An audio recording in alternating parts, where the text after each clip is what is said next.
కూటమి ప్రభుత్వం దూకుడు మీద ఉంది. గత ప్రభుత్వ వైఫల్యాలను బయటపెడుతోంది. దూకుడుగా వ్యవహరించిన నేతలపై కేసులు పెడుతోంది. మరికొందరు జైలు పాలవుతున్నారు. కొందరికైతే బెయిల్ కూడా లభించడం లేదు. కస్టడీల మీద కస్టడీలు కొనసాగుతూనే ఉన్నాయి. అయితే దీనిపై వైఎస్ఆర్ కాంగ్రెస్ పార్టీ పెద్ద ఎత్తున ఆరోపణలు చేస్తోంది. రాష్ట్రంలో కక్షపూరిత రాజకీయాలు జరుగుతున్నాయని చెబుతోంది. కానీ కూటమి ప్రభుత్వం పట్టించుకోవడం లేదు. వైఎస్ఆర్ కాంగ్రెస్ నేతలపై పట్టు బిగించే ప్రయత్నమైతే చేస్తోంది. తాజాగా వైఎస్ఆర్ కాంగ్రెస్ పార్టీ హయాంలో జరిగిన ఒక కుంభకోణాన్ని బయటపెట్టింది. సాధారణంగా పోలీస్ శాఖలో జాగిలాల వినియోగం అధికంగా ఉంటుంది. నేర నియంత్రణకి జాగిలాల పాత్ర కీలకం. నేరం జరిగిన తర్వాత కేసును ఛేదించడంలో వాటి పాత్ర కీలకం.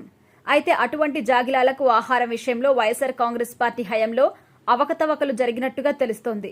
వాటికి సంబంధించి ఆహారం, జాగిలాల నిర్వహణలో కోట్లాది రూపాయల గోల్మాల్ జరిగినట్టుగా కూటమి ప్రభుత్వం అనుమానిస్తోంది. దీనిపై విచారణకు ఉపక్రమించే అవకాశం కూడా ఉంది. సాధారణంగా పోలీస్ జాగిలాలకి ప్రత్యేక శిక్షణ ఇస్తారు. వాటి ఆహారం కూడా ప్రత్యేకం.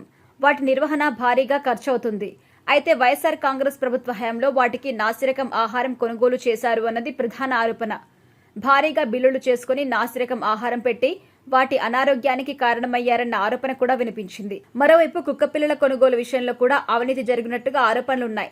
దాని ఫలితంగానే ఇవి ఆశాజనకంగా పనిచేయలేదు అని, చాలా చోట్ల అనారోగ్యంతో మృత్యువాత పడ్డాయన్న విమర్శలు కూడా ఉన్నాయి. ఇప్పుడు ఉన్నత స్థాయిలో ఇది తెలియడంతో ప్రభుత్వం విచారణకు ఆదేశించే అవకాశం ఉంది.